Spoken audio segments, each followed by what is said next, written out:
Общность судеб – это проявление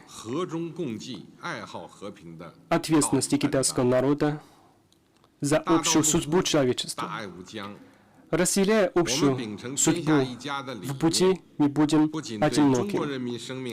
Мы взяли на себя ответственность за спасение не только, за жизнь не только китайского народа, но и глобального здравоохранительного сотрудничества.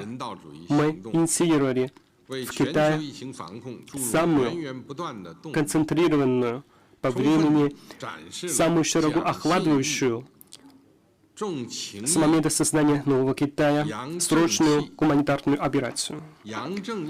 Внесли неиссякаемую силу, привели имидж большого государства, которое верно справедливостью и верно своему слову.